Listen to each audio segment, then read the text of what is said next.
Lockdown की पाठशाला रामगढ़ के बायोलॉजी क्लास में आप सबों का फिर से स्वागत है। मैं Nirmala Kumari, PGT biology, SS+2 high school Patratu. हम लोग 12th क्लास का पहला चैप्टर रिप्रोडक्शन इन ऑर्गेनिज्म पढ़ रहे हैं।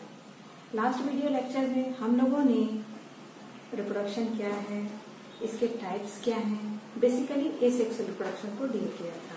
इस क्लास में हम लोग सेक्सुअल रिप्रोडक्शन को विस्तार से पढ़ेंगे। जिन बच्चों ने मेरा पहला वीडियो नहीं देखा है उनसे रिक्वेस्ट है कि वो पहला वीडियो लेक्चर देख ले, तो उससे क्या होगा, स्टडी में कंटिन्यूटी आ जाएगी और उन्हें कंटेंट जो है बेहतर तरीके से समझ में आएगा। चलिए आइए हम देखते हैं sexual reproduction. When an offspring is produced by two parents, male and female, that is father and mother, with the formation of gamete, it is known as sexual reproduction. जब offspring produced होता है by the fusion of gamete, gamete किससे बनते हैं? Parents से बनते हैं। Parents mail और फीमेल पेरेंट्स, यानी मेल और फीमेल पेरेंट्स गैमेट बनाते हैं। देन फ्यूजन ऑफ गैमेट होता है, उसके बाद ऑफस्प्रिंग आते हैं। तो ये मोड ऑफ रिप्रोडक्शन क्या कहलाता है? सेक्सुअल रिप्रोडक्शन कहलाता है। Sexual reproduction is responsible for variation offspring that are not identical to parents और अमंगस्ट देमसेल्फ। यहाँ पे जो ऑफस्प्रिंग बनते हैं वे पेरेंट की तरह नहीं होते हैं, वे डिफरेंट फ्रॉम पेरेंट्स होते हैं। क्यों? क्योंकि यहाँ पर जेनेटिक रिकॉम्बिनेशन होता है। मियोसिस यहाँ पे जो होता है आपका मियोसिस सेल डिवीजन होगा, इस वजह से क्या होगा, वेरिएशन, जेनेटिक वेरिएशंस आएंगे और इस वजह से क्या होगा, ऑफस्प्रिंग टोटली डिफरेंट हो जाएगा आपका पेरेंट्स से। आइए हम लोग कैरेक्टरिस्टिक देखते हैं तो और अच्छी तरह से क्लियर होगा। Two parents are involved, gamete formation occur, fertilisation takes place and there is meiosis cell division and offspring are different from parents। मतलब यहाँ हम आप लोगों को समझना है कि सेक्सुअल रिप्रोडक्शन में दो पेरेंट्स इन्वॉल्व हैं, male parents and female parents. दोनों पेरेंट्स क्या करेंगे, गैमेट बनाएंगे और देन फ्यूजन ऑफ गैमेट होगा। फ्यूजन ऑफ गैमेट को फर्टिलाइजेशन कहते हैं। यानी in sexual reproduction there is fusion of gamete, that is fertilisation takes place, और there is meiosis cell division. और यहाँ से मियोसिस सेल डिवीजन होगा तो मियोसिस में क्या होता है, क्रॉसिंग ओवर होता है। क्रॉसिंग ओवर होने से क्या होता है, जेनेटिक रिकॉम्बिनेशन, जेनेटिक विभिन्नता आती है और ये जेनेटिक विभिन्नता के कारण क्या होता है, ऑफस्प्रिंग होता है डिफरेंट हो जाता है, पेरेंट से अलग हो जाता है। और भिन्नता का एक मतलब कहिए लाभ ये है कि जो ऑर्गेनिज्म है वो बदलते हुए वातावरण में अपने आप को बेहतर तरीके से अनुकूलित कर पाता है। एग्जाम में आपका कभी कभी पूछ देता है टाइप्स ऑफ रिप्रोडक्शन या डिफरेंशिएट एसेक्सुअल और सेक्सुअल रिप्रोडक्शन। तो यहाँ आप लोग याद रखेंगे एसेक्सुअल रिप्रोडक्शन क्या होता है, यूनिपेरेंटल होता है, यानी वहाँ एक पेरेंट की आवश्यकता है। और सेक्सुअल में क्या है, टू पेरेंट्स आर इन्वॉल्व, यानी बाई पेरेंटल होता है। वहां क्या था, गैमेट फॉर्मेशन नहीं होता है, लेकिन सेक्सुअल रिप्रोडक्शन में क्या होता है, gamete formation takes place. And third point क्या हुआ आपका, फर्टिलाइजेशन टेक्स प्लेस। वहां क्या था, कोई फर्टिलाइजेशन नहीं था, लेकिन सेक्सुअल रिप्रोडक्शन में क्या है, गैमेट का फ्यूजन यानी फर्टिलाइजेशन होता है। वहां सेक्सुअल रिप्रोडक्शन में क्या था, माइटोसिस सेल डिवीजन होता है। तो माइटोसिस सेल डिवीजन होने से वहां क्या हो रहा था, जो ऑफस्प्रिंग बन रहे थे वो एकदम कार्बन कॉपी थे पेरेंट के, जिसको हम लोग क्लोन भी कह दे रहे थे ऑफस्प्रिंग को। लेकिन यहाँ क्या है, मियोसिस सेल डिवीजन हो रहा है। मियोसिस सेल डिवीजन से क्या होता है, वेरिएशन, जेनेटिक रिकॉम्बिनेशन होता है, जिस वजह से वेरिएशन आते हैं और वेरिएशन के चलते क्या होता है, ऑफस्प्रिंग डिफरेंट हो जाते हैं पेरेंट्स से। Sexual reproduction it is an elaborate, complex and slow process as compared to a sexual reproduction। ये elaborate है, elaborate यानी विस्तृत, complex यानी जटिल and slow process यानी धीमी प्रक्रिया है। आपका सेक्सुअल रिप्रोडक्शन विस्तृत, जटिल और एक धीमी प्रक्रिया है जब हम उसे एसेक्सुअल रिप्रोडक्शन से कंपेयर करते हैं। तो एसेक्सुअल रिप्रोडक्शन में हम लोगों ने देखा, हमने बताया था कि सेक्सुअल रिप्रोडक्शन क्या है, फास्टेस्ट वे है रिप्रोडक्शन का, फास्टेस्ट मोड है रिप्रोडक्शन का। उसमें क्या था, यूनिसेलुलर ऑर्गेनिज्म क्या है 20 मिनट में ही डबल हो जाता है, लेकिन यहाँ क्या है सेक्सुअल रिप्रोडक्शन में धीमी प्रक्रिया है, समय लगता है। ह्यूमन के केस में क्या है, मेल और फीमेल आएंगे, दोनों गैमेट बनाएंगे, देन फ्यूजन ऑफ गैमेट होगा, उसके बाद जाइगोट बनेगा, जाइगोट जो का डेवलपमेंट प्रोसेस होगा, उसके बाद होता है बेबी का डिलीवरी होगा। तो ये जो होता है एक लंबा प्रोसेस है। नेक्स्ट पॉइंट, प्लांट, एनिमल और fungi. So that though they differ so greatly in external morphology, यानी प्लांट या एनिमल या फंगाई का एक्सटर्नल मॉर्फोलॉजी जो होता है काफी एक दूसरे से डिफरेंट है, इंटरनल स्ट्रक्चर एंड फिजियोलॉजी, और इंटरनल स्ट्रक्चर और फिजियोलॉजी भी डिफरेंट है, लेकिन जब होता है they come to sexual mode of reproduction surprisingly they share a similar pattern. कहने का मतलब ये है कि फंजाई है, एनिमल है, प्लांट है, वे जो है एक्सटर्नली, इंटरनली और फिजियोलॉजिकली एक दूसरे से डिफरेंट होते हैं, लेकिन जब वे सेक्सुअली रिप्रोड्यूस करते हैं तो जो पैटर्न है रिप्रोडक्शन का वो सेम है, यानी मेल और फीमेल आपको चाहिए, दोनों गैमेट बनाएंगे, देन फ्यूजन ऑफ गैमेट होगा, जाइगोट फॉर्मेशन होगा, zygote undergo division process, developmental process, and then offspring comes out.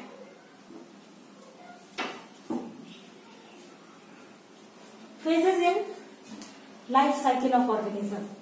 किसी भी ऑर्गेनिज्म के लाइफ साइकिल में हम 3 फेजेस को देख सकते हैं, juvenile phase, reproductive phase and senescent phase. साधारण बोलचाल की भाषा में, घरेलू भाषा में लोग बोल सकते हैं कि ये जो होता है बचपन की अवस्था है, रिप्रोडक्टिव क्या है जवानी की अवस्था है, और सीनेसेंट क्या है बुढ़ापे की अवस्था है। आइए हम लोग डील करते हैं जुवेनाइल फेज को। क्या है juvenile phase? All organisms have to reach a certain stage of growth and maturity in their life before they can reproduce sexually. That period of growth is called juvenile phase. ये क्या है? Pre reproductive phase है। ये क्या है? Pre reproductive phase है, यानी reproductive capacity आने से पहले का फेज क्या कहलाता है? आपका जुवेनाइल फेज कहलाता है। ये जो होता है ग्रोथ पीरियड है, इसमें क्या होता है बॉडी का ग्रोथ होता है, जो सेक्सुअल स्ट्रक्चर है, जो सेक्सुअल रिप्रोडक्टिव स्ट्रक्चर है वो ग्रो करते हैं। यहाँ रिप्रोडक्शन की क्षमता नहीं होती है, तो ये जो पीरियड कहाँ से कहाँ होगा, बर्थ से लेकर जो है अटेनमेंट ऑफ सेक्सुअल मैच्योरिटी, यानी बर्थ से लेकर के जो होता है सेक्सुअल मैच्योरिटी आने तक का जो पहले का जो पीरियड है वो आपका जुवेनाइल फेज कहलाता है। इस समय क्या होता है इंडिविजुअल रिप्रोड्यूस नहीं कर पाते हैं। It is known as vegetative phase in plants. Plant के केस में क्या होता है, जुवेनाइल फेज को हम लोग वेजिटेटिव फेज कहते हैं, तो याद रखेंगे जुवेनाइल फेज को ही वेजिटेटिव फेज कहते हैं प्लांट के केस में। रिप्रोडक्टिव फेज क्या है उसको हम लोग देखते हैं।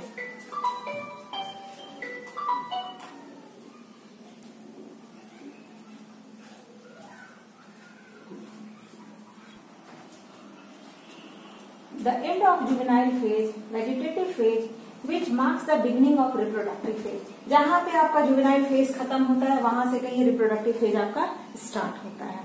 तो रिप्रोडक्टिव फेज अगर ह्यूमन की बात करें, मनुष्यों की बात करें, तो रिप्रोडक्टिव फेज जब स्टार्ट होता है उस समय के जो मेमेलियन फीमेल होती है, ह्यूमन की बात करें तो हम लोग अपनी फीमेल की बात करें तो उसमें क्या होता है रिप्रोडक्टिव साइकिल मेंस्ट्रुएशन उसका स्टार्ट हो जाता है, और सेकेंडरी सेक्सुअल कैरेक्टर जो होता है डेवलप होने लगते हैं। मेल में क्या होता है दाढ़ी मूछ आने लगता है, मस्कुलर जो होता है मसल्स जो होता है वेल डेवलप्ड होने लगते हैं, वॉइस में चेंज आने लगता है, और रिप्रोडक्टिव सिस्टम जो होता है बहुत अच्छे तरीके से फंक्शन करने लगता है, और इंडिविजुअल होता है रिप्रोड्यूस करने के लिए कैपेबल रहता है इस पीरियड में, रिप्रोडक्टिव फेज में। तो ये जो होता है पीरियड है रिप्रोडक्टिवली एक्टिव स्टेज है ये। अगर हम प्लांट की बात करें तो प्लांट में जो होता है रिप्रोडक्टिव फेज हम कब कहेंगे, जब प्लांट में जब जो होता है हम फ्लावरिंग देखेंगे तो कहेंगे ये प्लांट जो है रिप्रोडक्टिव फेज में एंटर कर गया है। जब हमने फ्लावर देखा प्लांट में तो कह दिया कि प्लांट क्या है रिप्रोडक्टिव फेज में एंटर कर गया। बिफोर फ्लावरिंग क्या था, प्लांट जो होता है जुवेनाइल फेज में था। अब ये फ्लावरिंग की बात करेंगे तो कुछ पौधों में क्या होता है, सालों भर फ्लावरिंग होता है। कुछ में क्या होता है, किसी खास सीजन में फ्लावर्स आते हैं। जैसे गुलाब का फूल होता है सालों भर खिलता है, लेकिन आपका किसी खास सीजन में फ्लावर्स आना, जैसे मैंगो ट्री देखिए, गर्मी के समय जो फ्लावर्स आते हैं, फ्रूटिंग होता है किसी खास सीजन में। अब पौधों में क्या होता है, अनयूजुअल फिनोमेनन भी हम लोग को देखने को मिलता है। जैसे ये बांस का देख रहे हैं, बम्बू ट्री आप देख रहे हैं, तो बम्बू ट्री जो होता है अपने पूरे लाइफ साइकिल में क्या कहिए, एक ही बार ऐसे फ्लावर्स देता है। 100 साल में कहिए जो होता है वो खिलता है, यानी flowers once in their life cycle. उसी तरह जो होता है आपके बुक में एक और प्लांट का जिक्र है जिसका नाम है स्ट्रॉबिलस कुंथियाना। इसको साधारण बोलचाल में हम लोग इसे नीला कुरेंजी भी कहते हैं। ये नीला कलर का फूल है, इसलिए जो होता है इसे नीला कुरेंजी कहते हैं। ये जो होता है 12 साल में जो खिलता है, 12 साल में एक बार खिलता है। तो 2006 में ये खिला था। आपका एनसीईआरटी में इस चीज का जिक्र है कि 2006 में जो होता है नीला कुरेंजी स्ट्रॉबिलस कुंथियाना जो है नीलगिरी की पहाड़ियों के आसपास वाला क्षेत्र में जो होता है देखा गया था। और जो इससे जो था क्या एक ब्लूइश वातावरण तैयार हुआ था और जो सैलानियों को काफी आकर्षित करता था। हमने जैसा कहा कि ये 12 साल में खिलता है, तो 2006 में खिला था, तो स्वाभाविक है जब 6 से जोड़ लिए तो 2018 में जो होता है खिला फ्लावरिंग हुआ होगा। नेक्स्ट जो होता है कब होगा, 2030 में होगा। चलिए आगे देखते हैं। Phases in life cycle of organism हम लोग पढ़ रहे हैं। रिप्रोडक्टिव फेज ही आपका चल रहा है। तो रिप्रोडक्टिव फेज में क्या होता है, कुछ साइक्लिक चेंज भी आपको देखने को मिलते हैं, जो जैसे मेंस्ट्रुअल साइकिल और स्ट्रेस साइकिल। तो ये जो मेंस्ट्रुअल साइकिल और स्ट्रेस साइकिल प्राइमेट्स में क्या होता है, प्राइमेट्स का एग्जांपल क्या है, monkey app and human. Monkey app और ह्यूमन क्या है आपका प्राइमेट का एग्जांपल है, और इसमें क्या देखा जाता है, मेंस्ट्रुअल साइकिल देखा जाता है। और non primates like cow, ship, dears, dog, यानी जो आपका मवेशी हो गया आपका, उसमें क्या होता है साइक्लिक चेंज जो है वो स्ट्रेस साइकिल कहलाता है। तो ये साइक्लिक चेंज क्यों होते हैं, due to change in hormone ovaries में, और ओवरीज से जो रिलेटेड डक्ट है जिसको एसेसरी डक्ट कहते हैं, इसमें क्या होता है कुछ हार्मोनल चेंजेस आते हैं। इस वजह से क्या होता है आपका मेंस्ट्रुअल साइकिल और स्ट्रेस साइकिल देखने को हम लोग को मिलता है। तो बेसिक डिफरेंस मेंस्ट्रुअल और स्ट्रेस साइकिल में क्या है, मेंस्ट्रुअल साइकिल में क्या होता है मेंस्ट्रुअल ब्लीडिंग का फेज होता है, और स्ट्रेस में क्या होता है कोई ब्लीडिंग का फेज नहीं होता है।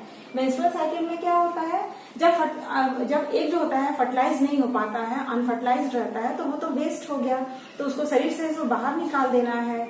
तो ये अनफर्टिलाइज्ड एग जो है इंडोमेट्रियम के साथ, इंडोमेट्रियम क्या है यूट्रस का लाइनिंग है, तो unfertilised egg plus endometrium lining plus blood vessels, ये जो होता है शरीर से बाहर निकल जाते हैं, जिसको हम लोग मेंस्ट्रुएशन कहते हैं, मेंस कहते हैं। तो ये जो होता है मंकी एप और ह्यूमन में देखा गया है। और स्ट्रेस साइकिल में क्या होता है कोई ब्लीडिंग फेज नहीं होता है। यहाँ पे क्या होता है जो इंडोमेट्रियम जो होता है एब्जॉर्ब्ड बाय द बॉडी के द्वारा एब्जॉर्ब कर लिए जाते हैं। अब रिप्रोडक्टिव फेज में हम लोग जो होता है ब्रीडर, सीजनल ब्रीडर और कंटिन्यूअस ब्रीडर की बात करेंगे। कंटिन्यूअस ब्रीडर क्या होता है, वैसा ऑर्गेनिज्म जो सालों भर ब्रीड करते हैं, ठीक है, सालों भर ब्रीड करते हैं। बेस्ट एग्जांपल क्या है, ह्यूमंस क्या है सालों भर जो होता है रिप्रोडक्टिवली एक्टिव रहते हैं। लेकिन कुछ जीव ऐसे हैं जो सालों भर ऐसे ब्रीड नहीं करते हैं, वे किसी खास सीजन में रिप्रोडक्टिवली एक्टिव होते हैं, तो उनको हम क्या कहते हैं सीजनल ब्रीडर कहते हैं, सीजनल ब्रीडर कहते हैं। बढ़िया एग्जांपल है फ्रॉग और लिजर्ड। तो ये दोनों क्या होता है रेनी सीजन में मोस्टली ब्रीड करते हैं। तो याद रखिएगा सीजनल ब्रीडर और कंटिन्यूअस ब्रीडर, जो किसी खास सीजन में ब्रीड करे वो सीजनल ब्रीडर, जो सालों भर ब्रीड करे वो कंटिन्यूअस ब्रीडर। जो फेजेस इन लाइफ साइकिल, जो हमारा लास्ट फेज है वो है सीनेसेंट फेज है। सीनेसेंट फेज क्या है, it is the end of reproductive phase. ये रिप्रोडक्टिव फेज का जो होता है लास्ट वाला अवस्था है, last phase in life cycle. यहाँ पे क्या होता है ये सारे जो मेटाबॉलिज्म होते हैं वो स्लो डाउन हो जाते हैं और रिप्रोडक्टिव पावर भी जो होता है घटने लगता है। और एक चीज याद हम दिलाना चाहेंगे, it is the period of growing old. ये जो होता है बुढ़ापे का जो अवस्था होता है, इसको हिंदी में इसको जीर्णावस्था भी कहते हैं, हिंदी में इसको जीर्णावस्था भी कहते हैं।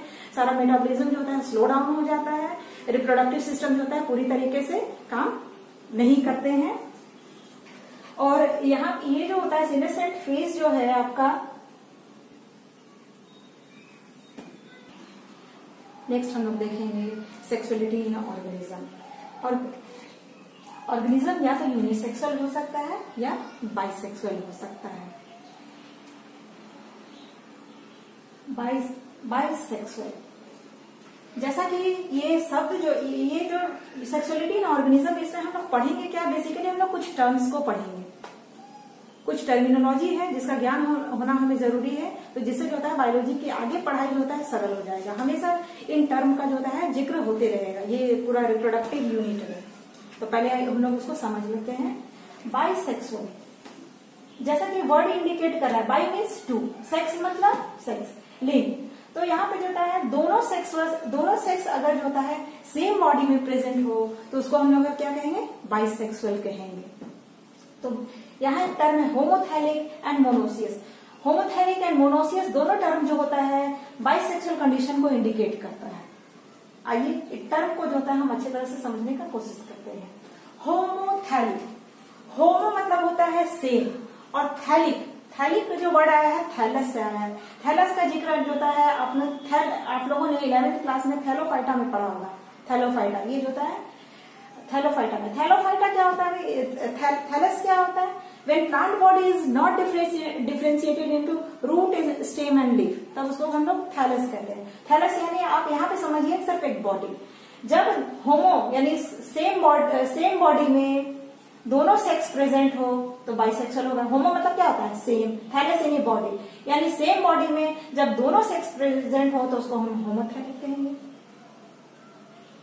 Next monoecious. मोनोसियस में क्या होता है, देखो मोनो मतलब होता है सिंगल, मोनो का मतलब क्या है सिंगल, ओसियस मतलब होता है हाउस, यानी सिंगल हाउस में मेल और फीमेल दोनों आपका सेक्स ऑर्गन प्रेजेंट है। तो ये जो था दोनों term homothallic and monoecious bisexual condition को इंडिकेट कर रहा है, यानी दोनों सेक्स जो होता है एक ही थैलस पे है, एक ही घर में प्रेजेंट है, एक ही बॉडी में प्रेजेंट है। Monoecious and homothallic represents the bisexual condition. Of in several fungi and plants, terms such as homothalic and monoecious are used to denote the bisexual condition. ये जो होमोथैलिक और मोनोसियस टर्म जो होता है हम लोग बेसिकली प्लांट के case में यूज करते हैं, प्लांट के केस में यूज करते हैं। एग्जाम्पल कुकुरबिट्स एंड कोकोनट, ये होमोथैलिक और मोनोसियस का एग्जाम्पल है Cucurbita family and coconut. Cucurbita आप लोग जान रहे हैं, कद्दू खीरा फैमिली। चलिए आते हैं, देखते हैं यूनिसेक्सुअल क्या है। यूनि मतलब होता है सिंगल, सेक्स मतलब कोई भी एक सेक्स अगर प्रेजेंट है बॉडी में तो हम उसको क्या कहेंगे, यूनिसेक्सुअल कहेंगे। यूनिसेक्सुअल को इंडिकेट करता है टर्म हेटेरोथैलिक एंड डायोसिस, यानी heterothallic and dioecious condition unisexual condition को इंडिकेट करते हैं। आइए इसका अर्थ समझने का कोशिश करते हैं। हेटेरो मतलब होता है डिफरेंट, थैलस आप समझ रहे हैं, अगर मेल और फीमेल अलग अलग थैलस पे अलग अलग बॉडी में हो तो उसको हेटेरोथैलिक कहेंगे। और हेटेरोथैलिक यानी यूनिसेक्सुअल कंडीशन, मेल का अलग है थैलस, फीमेल का अलग थैलस है, यानी हेटेरोथैलिक, अलग, हेटेरो मीन्स डिफरेंट, मेल और फीमेल पार्ट अलग अलग थैलस में प्रेजेंट है, अलग अलग बॉडी में है। डाइओसियस, डाई मीन्स मतलब क्या होता है टू, ओसियस मतलब क्या होता है हाउस, यानी मेल और फीमेल का अलग अलग घर है, यानी मेल और फीमेल अलग अलग बॉडी में प्रेजेंट है। तो ये क्या यूनिसेक्सुअल कंडीशन को इंडिकेट करता है। Heterothallic and dioecious are the term used to describe unisexual condition. ये दोनों वर्ड भी होता है प्लांट के केस में हम लोग इसको यूज करते हैं। In flowering plants the unisexual male flower is staminate and unisexual flower जो होता है स्टेमिनेट भी हो सकता है, पिस्टिलेट भी हो सकता है। पहले तो हम आपको बताएंगे बाइसेक्सुअल फ्लावर।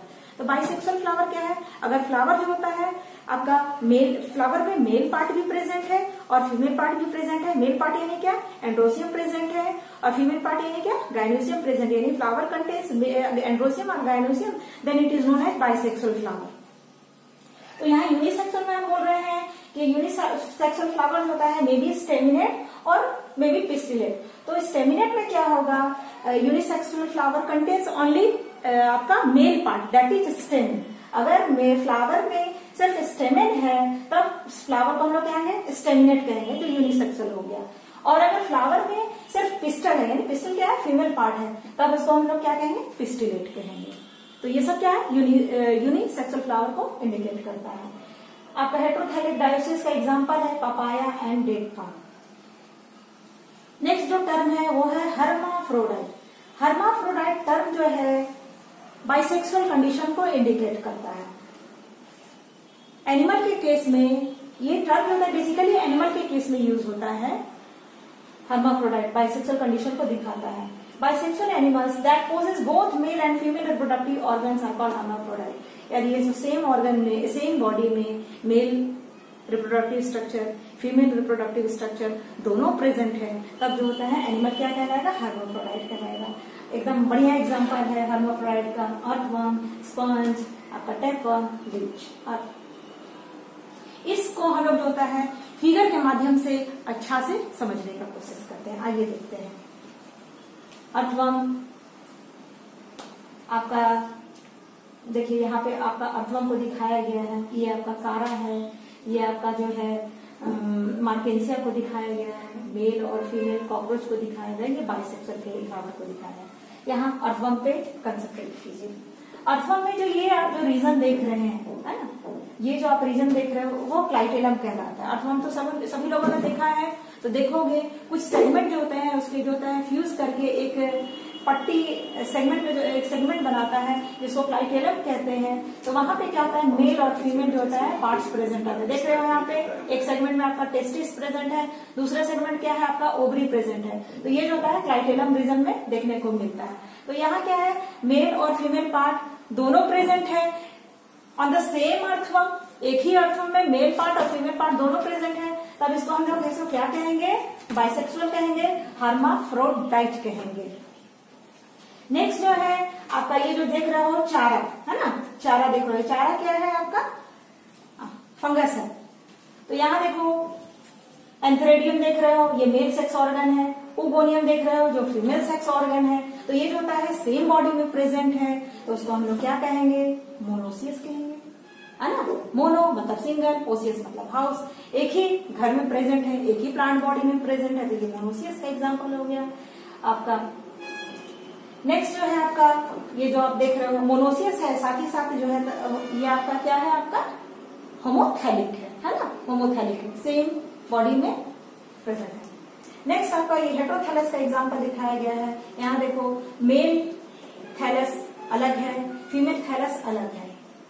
मेल ये जो एंथ्रेडियोफोर दिखाया गया है, यहाँ जो होता है मेल पार्ट रहता है, और ये जो होता है आर्कियोगोनियोफोर जो होता है फीमेल पार्ट को कंटेन करता है। तो यहाँ देखिए मेल और फीमेल थैलस जो होता है अलग अलग है, तो ये क्या हो गया, हेटेरोथैलिक हो गया। यहाँ जो होता है कॉकरोच को दिखाया गया है। कॉकरोच में जो होता है सेक्सुअल डायमॉर्फिज्म देखने को मिलता है, यानी मेल कॉकरोच क्या होता है, प्राय बिग इन साइज होता है। तो यहाँ देखिए मेल और फीमेल कॉकरोच।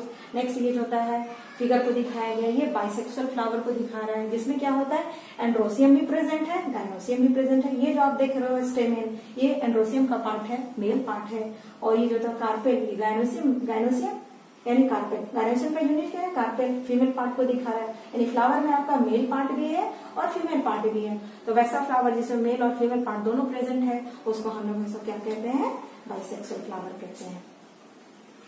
इस क्लास में हम लोगों ने सेक्सुअल रिप्रोडक्शन को डील किया, क्या क्या अवस्थाएं हैं जीवन की उसको देखा, और सेक्सुअलिटी को विस्तार से जो देखा, टर्म से हम लोग अच्छी तरह से परिचित हो गए।